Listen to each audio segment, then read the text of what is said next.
கனி அவர்களை நான் தான் புஷ் பண்ணேன் பிக் பாஸ் போறதுக்கு. இந்த செட் ஆஃப் கண்டஸ்டன்ட்ஸ்ல தப்பான ஒரு இதுல போய் மாட்டிக்கிட்டாங்க அப்படின்ற மாதிரி தோணி இருக்கா? 100% இது ரொம்ப நாய்ஸியா இருக்கிற ஒரு சீசனா இருக்கு. அவளுக்கு இன்னும் வேற மாதிரி செட் ஆஃப் கண்டஸ்டன்ட்ஸ் இருந்திருந்தா கொஞ்சம் எலிவேட்டடா இருக்கும். முந்திரி திராட்சை முழுசா இருக்கு. ஆச்சி பாயாசம் மிக்ஸ், ஒன்று வாங்கினால் ஒன்று இலவசம். நிலையான தன்மையுடன் 75 ஆண்டுகளுக்கு மேலாக மக்கள் சேவையில் உங்கள் ஸ்ரீ விசாலம் சிட்ஃபண்ட் லிமிடெட். வாட்ஸ்அப் வழியாக ஆங்கிலம் கற்க இங்கிலீஷ் கஃபே. WhatsApp now 8075966174. கனி அவர்களை நான் தான் புஷ் பண்ணேன் பிக் பாஸ் போறதுக்கு. இந்த செட் ஆஃப் கண்டஸ்டன்ட்ஸ்ல தப்பான ஒரு இதுல போய் மாட்டிக்கிட்டாங்க அப்படின்ற மாதிரி தோணி இருக்கா? 100% இது ரொம்ப நாய்ஸியா இருக்கிற ஒரு சீசனா இருக்கு. உங்களுக்கு சாட்டிஸ்ஃபைடா சோஃபார் அவங்களுடைய ஜேர்னி? அவளுக்கு இன்னும் வேற மாதிரி செட் ஆஃப் கண்டஸ்டன்ட்ஸ் இருந்திருந்தா கொஞ்சம் எலிவேட்டடா இருக்கும். ஸோ இந்த மாதிரி ஒரு பேட்டர்ன் வந்து ஷோக்கே ஒரு ஒரு ஒரு நெகட்டிவ் ஒரு இம்ப்ரெஷன். எனக்கு என்னமோ வந்து இது சூஸ் பண்ண பேனல் தான் தப்புன்னு சொல்றேன். பாஸே வந்து நான் வேலையை விட்டு போறேன் அளவுக்கு கதற வச்சுட்டாங்க. அவங்களோட இன்னொரு சைடை எக்ஸ்ப்ளோர் பண்ணோம் நீங்களும் சொல்லியிருந்தீங்க. அந்த சைடு ஆஃப் கனியை நீங்க பார்த்துருக்கீங்களா? அந்த மாதிரி ஒரு கனியக்கா இருக்கா, ஆனா அதை அவ கொண்டே வரல. இங்க நிறைய சீன்ஸ் டெலிட்டட்ல போயிருச்சுப்பா, நிறைய முக்கியமான விஷயங்கள்லாம் இருந்தது, அதுல குரேஷி பிரதருக்கு பேரலா இருந்தது அப்படின்ற மாதிரிலாம் கேள்விப்பட்டோம். பட் போனது ஓகே, ஒரு கஷ்டம் இருந்தது. என்னடா அதே மாதிரி இந்த பட்ஜெட் ஹேண்ட்லிங், இந்த காசு விஷயத்தை டீல் பண்றது கண்டிப்பா நிறைய பேர் வந்து அதை அனுபவிச்சிருப்பாங்க. நமக்கு காசு வரும்போது ஒரு தும்முறு வரும், கண்டிப்பா வரும். நான் வடபள்ளி டிப்போ போகும்போது அந்த பக்கம் ஒரு பார்வை பார்ப்பேன். பிரசாத் வேறு பக்கம் போகும்போது நிறையாம ஆட்டோமேட்டிக்கா போவோம். ஏன்னா நம்ம அங்க நிறைய இன்சிடென்ட் நடந்திருக்கு. வந்து அப்படியே ஸ்டாப் பண்ணுவோம். ஓகே, உங்க ஹஸ்பண்ட் என்ன சொன்னாரு படம் பார்த்துட்டு? இந்த கேரக்டர் நீங்க போர்ட்ரே பண்ணீங்க இல்லையா, ரொம்ப நல்லா பண்ணிருக்கேன், இந்த மாதிரி வேணா மாறிட்டுட்டா அப்படின்னு கேட்டேன். சதறிட்டாரா? அதெல்லாம் வேண்டாம்.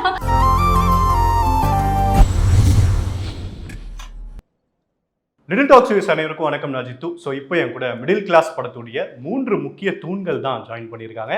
வணக்கம் குரேஷி, முனிஷ்காந்த் அண்ட் விஜயலட்சுமி, எப்படி இருக்கீங்க?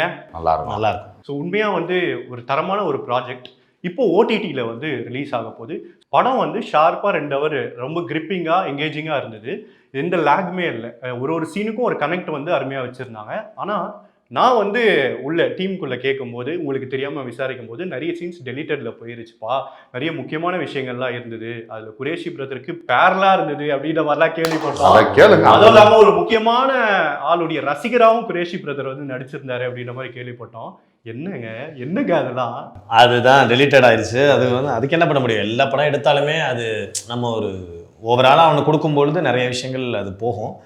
பட் போனது ஓகே, வந்ததை வச்சு நம்ம சந்தோஷப்படுறது தான். பட் ஒரு கஷ்டம் இருந்தது, என்னடா அதெல்லாம் போயிடுச்சு அப்படின்னு. பட் அதுவும் ஒரு ஃபன்னாக தான் வச்சிருந்தாங்க. அதுவும் அந்த பேர்னா நீங்க நினைக்கிற மாதிரி நிறைய சீன்ஸ்லாம் ஒன்றும் இருக்காது. நான் இவர் ஆஃபீஸ்ல வெளியில ஆட்டோவை வச்சு நிக்கிறதே எதுக்குன்னா அந்த பொண்ணை சைட் அடிக்கிறதுக்கு. அது அது ஆரம்பத்தில் ரிவீல் பண்ண மாட்டாங்க. லாஸ்டா படம் முடிஞ்சு அவர் ஆஃபீஸ்ல தான் வேலை பார்ப்பாங்க. அதெல்லாம் வந்து யாருக்குமே தெரியாது. அது சும்மா ஒரு 4 அடிக்கடி நான் ஃபோன் பேசுவேங்க, அவ்வளவுதான். யார்ட்டா பேசுறேன்னு உங்களுக்கு கேட்பாங்க. ஆனா அதை ஒண்ணு அப்படிதானே லவ் மேட்டர் மட்டும் அவங்களுக்கு தெரியும். லாஸ்டா தான் அவரே தெரியும். லாஸ்டா அந்த ஒரு கிளைமேக்ஸ்ல அந்த வீட்டை விட்டு வெளியில வந்து எல்லாரும் கொடுக்கும்போது தான் சொல்லுவாரு, டே அளப்பாவே அப்ப இதுக்கா அப்படி இருந்துச்சு அப்படின்ற மாதிரி. பட் அது ஒரு இன்ட்ரெஸ்டிங்கான விஷயமா இருந்தாலுமே கூட எனக்கு வந்து இது ரொம்ப ஹாப்பி தான். எனக்கு ஓவராலா படமா வந்து எங்களுக்கு வந்து நல்ல சக்சஸ் கொடுத்துருக்கு. வேற ப்ராஜெக்ட்லாம் அடிச்சிருந்தா கூட இந்த பேர் கிடைச்சிருக்குமான்னு தெரியாது. பட் மிடில் கிளாஸ் பார்த்தவங்க எல்லாருமே என்னை ரெகக்னைஸ் பண்ணியிருக்காங்க. ஸோ அது எக்ஸ்ட்ரீம்லி. இது ஏன் சொல்றேன் அப்படின்னா, அந்த தியேட்டர் விசிட் அப்ப இந்த மேட்டரே ஒரு தெரியல. ஆமா, தெரியாதுல எடிட் பண்ண என்னென்ன போச்சோ ஏதாவது போச்சோ நான் ஆனா வந்தாப்ல அந்த ஒரு பெரிய விஷயம். ஆமா, அது நல்லா இருந்தது நிச்சயமா. அண்ட் விஜய் மேம், நான் சொன்ன மாதிரி ரொம்ப ரிலேட்டபிளான சீன்ஸ்லாம் நிறைய இருந்தது. கேர்ள் நெக்ஸ்ட் டோர் இருப்பாங்க இல்லையா, ஸோ நார்மலாக ஒரு மிடில் கிளாஸ் ஃபேமிலி அந்த பணத்துக்காக, அதே மாதிரி ஹஸ்பண்ட் அண்ட் ஒய்ஃப் அந்த ரிலேஷன்ஷிப்குள்ளே இருக்கிற அந்த புரிதல், அந்த அண்டர்ஸ்டாண்டிங், அது எந்த மாதிரி ஒரு ஏத்தம் இறக்கமாக இருக்குது அப்படின்றது எல்லாமே ரொம்ப ப்ரில்லியண்ட்டாக வந்து நீங்கள் போர்ட்ரே பண்ணியிருந்தீங்க அந்த கேரக்டரா.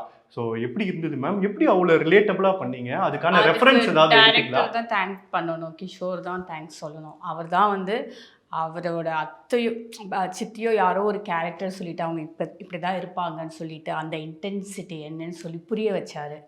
அண்ட் ஆல்சோ லைக் இதுதான் மிடில் கிளாஸ், இப்படி தான் வந்து அவங்களுக்கு வந்து நெக்ஸ்ட் ஸ்டேஜ் போகணும், எல்லாத்துக்கும் கோவம் வரும், ஹஸ்பண்டை டார்ச்சர் பண்ணணும்னு சொல்லிட்டு எனக்குள்ளே எங்கேயோ இருந்த ஒரு விஷயத்தை அவர் தான் வெளியில் கொண்டு வந்தார். ஐ திங்க் இந்த விஷயம் எல்லா பொண்ணுங்களுக்குள்ளேயும் இருக்கும்னு நினைக்கிறேன். So it was very natural for me to like portray. உண்மையிலேயே அந்த செட்லையும் வந்து அவர் ஏதாவது நிஜமாவே வந்து இந்த மாதிரி வார்த்தைகளை திட்டி நீங்களே வந்து சரி ரொம்ப பேசணும் சாரி அப்படின்ற மாதிரிலாம் மொமெண்ட் இல்லை, எனக்கே வந்து கிஷோர் சொல்லி தான் தெரியும், போர் போக்குல இப்படி ஒரு பட்டுன்னு இப்படி அடிச்சிருப்பேன் போல, அதெல்லாம் வந்து இல்லவே இல்லையா.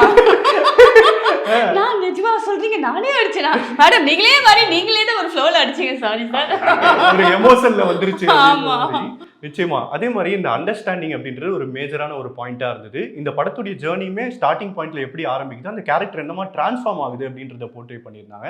ஸோ அந்த புரிதல் ரியல் லைஃப்ல நம்ம கான்ட்ராஸ்டா இருந்தாலும் கூட இந்த படத்துக்கு அதுக்கேற்ற மாதிரி நம்ம அந்த எமோஷன்ஸை காட்டணும்ல, அப்பதான் ஆடியன்ஸ்க்கு அந்த ஒரு உணர்வு இருக்கும். அதை எப்படி கரெக்டாக கிராக் பண்ணீங்க? கிராக் பண்ணுறது அப்படின்றது இது எல்லாமே வந்து ஒரு ஆக்டர் எதிர்பார்த்து காத்துட்டு இருக்க ஒரு வாய்ப்பு தான்.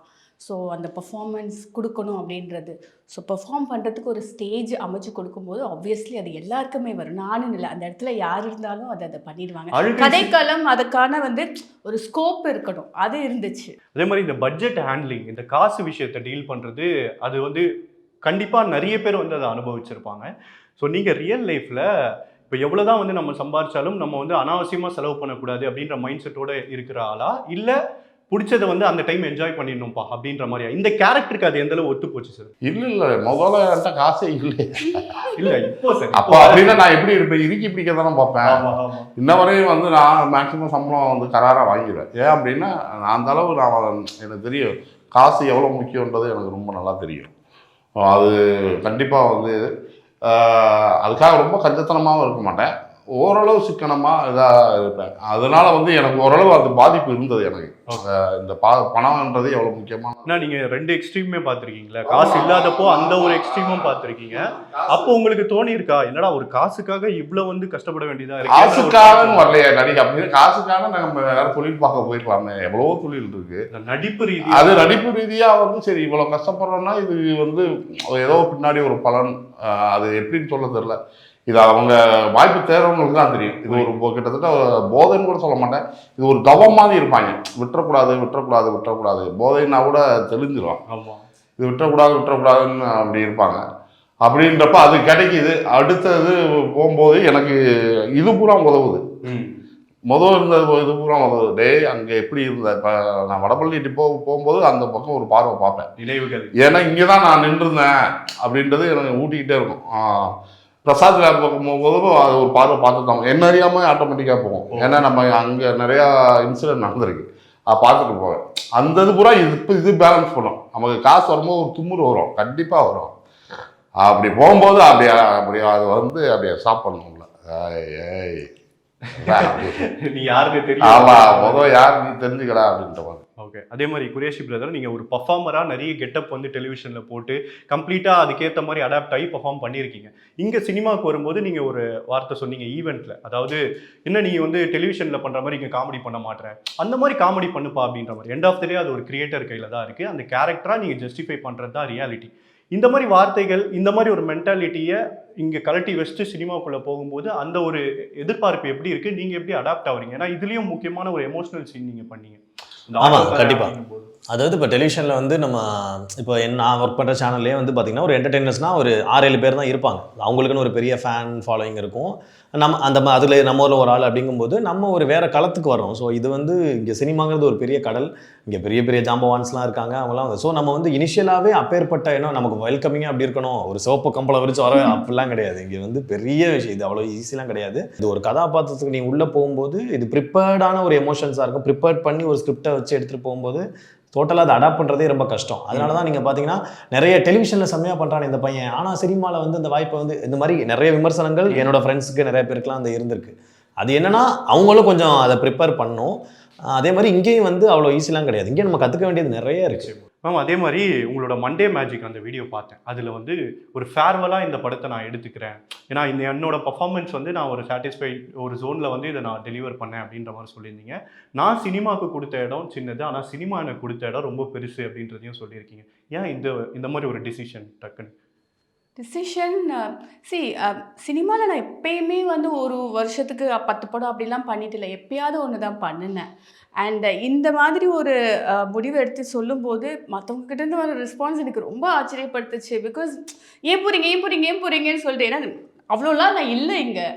ஸோ ஏன் அந்த டிசிஷன் அப்படின்றது நம்மளுடைய ப்ரையாரிட்டிஸ் மாறும். ஒரு வளர வளர வளரனா இப்படி வளரல, இப்படி வளரும் போது நம்மளுக்கு சில விஷயம் தோணும்.